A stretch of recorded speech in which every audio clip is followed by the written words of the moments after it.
This is not going to be a principles of landscape design video. I have no credentials. I'm just a girl who had zero knowledge of gardening or landscaping or homeownership when I bought this house. But over the years, I've figured out how I use the space and what works and what doesn't. I've killed plenty of plants. I have dug plenty of rocks out of the soil. You keep digging! And if you're anything like me, your social media feeds are probably full of huge home and garden makeovers and renovations. And sometimes it can feel like the projects that you see and the before and afters that you see happen really fast. And we all know that's not the case because it does take time. It's taken me 6 years to get my backyard to this point, and I'm still not done with it. But I am going to show you how it's evolved over the years and guide you through the thought process of my latest design decisions. So my first big project that I ever did was installing a fence, which I still am in love with, and I'm so glad that I splurged on the design. It's overlapping boards, so I never get the gaps in between the boards. Once the fence was installed, I built up this area and planted 3 Japanese dappled willow. I had this weird gap between the patio slab and these new tree beds, and I ended up biting the bullet and hiring somebody to come pour a slab up to that point. And then once that slab was poured, I was able to install the raised beds. These are Western cedar beds. I actually ended up staining them this past year, which really helped blend in the more weather wood with the scrap wood that I use to extend the raised bed. I also installed edging bricks so that I could easily mow near the flower beds without having to edge. And that's been really nice. But because I didn't take the time to properly regrade the areas, there are still some dips that get scalped. You can't really tell in this picture, but this edging brick continues and turns right there, and this is a sharp corner. And this grass right here, because of the grading, no matter what, it's getting scalped. You can also see just how dead the grass is everywhere that I step. You can also barely see the pavers. Now we're gonna follow these edging bricks this way. They 90-degree curve back here and go all the way here. So not only are these pavers getting buried, stepping from here, you have to step perfectly with your right foot, left foot, right foot, left foot, right foot, left foot. And unfortunately, my gait is never perfectly like this. So these just become a pain to use. This is a little bit of an older picture, and this blueberry bush is more mature and hangs even further over into the grass. And blueberry bushes are delicate, so having to pull its hair back to be able to mow against these edging bricks is not ideal. So my original plan was, after I got done dethatching all of this grass, was to extend this bed from here all the way and loop it around and kind of soften the curves. I'm gonna dig these pavers out, which is actually what I've done in previous years before. Dig these pavers up, backfill them, replace them. Even if they were perfect as is, it still becomes a maintenance item. I had also planned to make a little raised bed here, but soon realized walking to the shed or to the fire pit, my shin was definitely gonna get knocked on that. I luckily only got to this point and realized this is not gonna satisfy me. Before I do anything else, I make a rough sketch of the space and take exact measurements between every single different material, ground change, and across the entire space. And the one thing that I've learned over the years is take the measurement. Don't think that you're gonna go back with your sketch and do math and figure out the difference between this space and this space to get this space, because you're not. Or I'm not, because the last thing you want is to be shopping at a store and need one little teeny tiny measurement and not have it and be guessing. Just take the measurement. So as I'm mapping my layout, I'm gonna take pictures of my space, because sometimes for whatever reason, looking at the space gives me a fresh set of eyes, maybe think about something that I didn't originally consider. I also take my base map and make a spaghetti diagram. And it wasn't until I drew the diagram that I realized why the grass was so dead, is because I stomped all over it constantly. So now that the scope of the project has grown significantly, I'm now in serious mode. I'm asking myself, what do I really need and what is feasible? So number one, realistic walking paths. I want my point A to point B to be the shortest distance possible. I'd also like to be able to walk barefoot. I would also love more planting space. I need to have wheelbarrow access. I also want to make sure that the grass continues to be easy to mow. I don't want to have to edge. I'm not going to edge. So my nice to haves would be a place to still comfortably repot potted plants. I'd also like to easily add a greenhouse pad later and potentially add hardy ground covers later. So once I've got all my needs defined, I start gathering inspiration. And I won't lie, 90% of the time my Instagram feed is beautiful gardens, beautiful mature gardens, maybe with water features, maybe with different levels to them, maybe with acreage. And these are all things that I don't have or don't necessarily want, but I remind myself that each of those pieces, let's say a water feature, everything around it is gonna look so much better because that water feature is there. So I have to be really particular about my inspiration and figure out what it is that I like about each picture.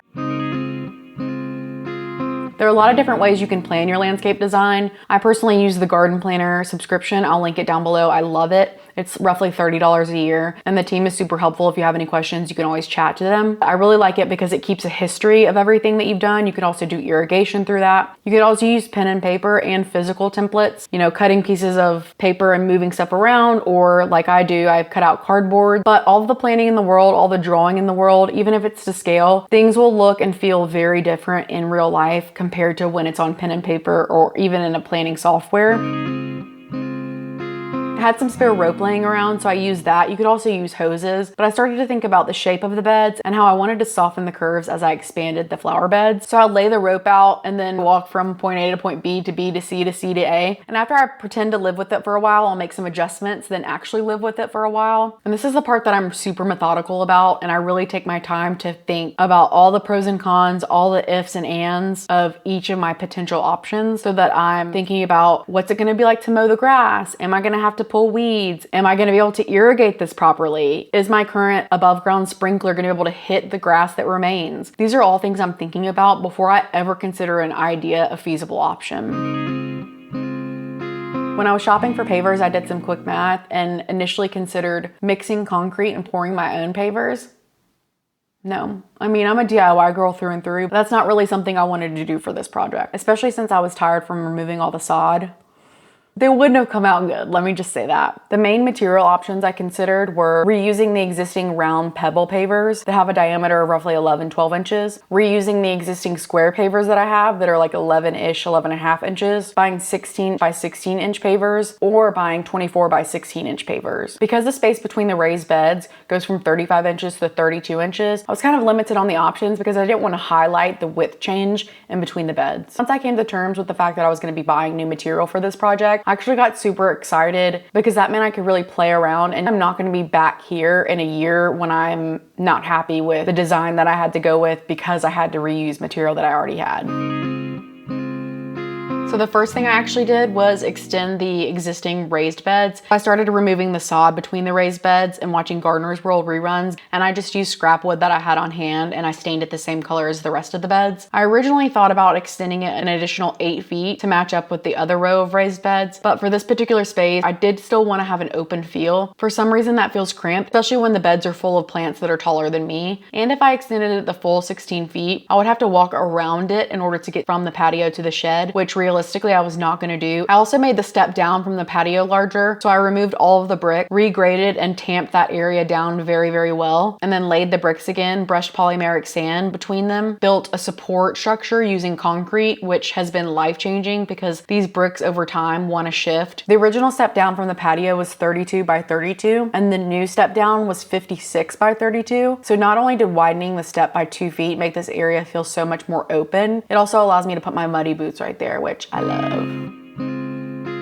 Hey, it's me. You know that work that I just showed you, the extending of the raised bed and the expansion of the patio step? Yeah, neither of those things are included in this before map, but they do magically appear in the options I present. Love ya! Just to get your bearings, here's the patio right here. Here's that step down that I was talking about, and then here's the house. I don't have the back door mapped right here, but the back door is right here. I'm gonna break down this design process into 2 separate parts. The first part is the raised bed area, as well as what I call the house perimeter bed. The goal for this area were walkways that felt open and an island flower bed big enough for more than just a couple plants. It became a giant game of paver Tetris, and the 16-inch pavers made the path feel cramped, and the 24-inch pavers felt open but took too much planting space away from the island bed. So after alternating the pavers and staggering the joints, I created a 40-inch width path that was wide enough to comfortably walk through and give me 15 square feet of island planting space. So when I decided I was gonna give some space between each paver, I spent a few minutes walking back and forth at a realistic pace, not thinking about how I'm walking or why I'm walking this certain way. Each time I walked, I was shifting them even by a centimeter here, an inch there, to match the way that I walk. Here you can see just how heavy option 3 was, and option 4 felt a little lighter, but walking all over the different configurations made it super obvious that the path to the back door needed to match my gate starting at the patio step.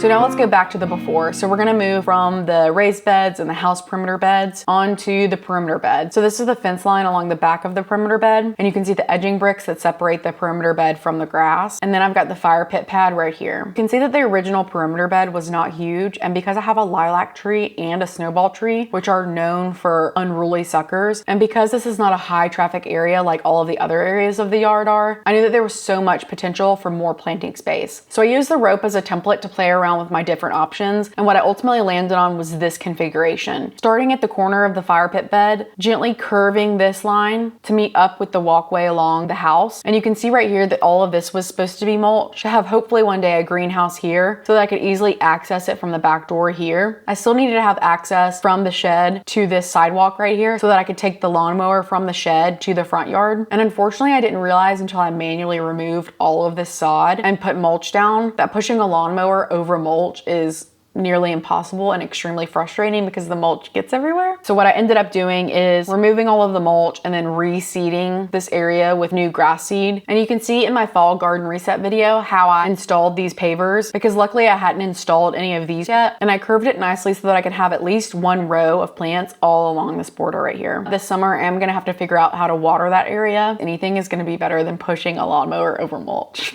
I also refreshed the space by the back door. Previously, this was just landscape fabric because when it rains, the house runoff, this area gets heavily pelted with rain, so I can't plant any kind of vegetables or anything edible here. I moved my rows that I wasn't really crazy about from the corner of the house perimeter bed back here. The reason why I wasn't crazy about it is because it wasn't doing well. It is thriving right here, just in a little corner, and this corner was previously totally neglected. So to have a little sunshine in that rose that I was previously not in love with is really nice. And this area, don't get me wrong, still does default to the messy corner. Like if I'm gonna have a messy corner, it's gonna be this corner. Speaking of messy corners, so I haven't mulched this area. I've just placed fabric over it to allow me some time to figure out what I'm gonna do here for a greenhouse, or if I'm gonna do a greenhouse at all. I haven't really needed one necessarily, but I think it would be really nice to have one to extend my growing season on either side, and to be able to get my starts out of my living room would be nice.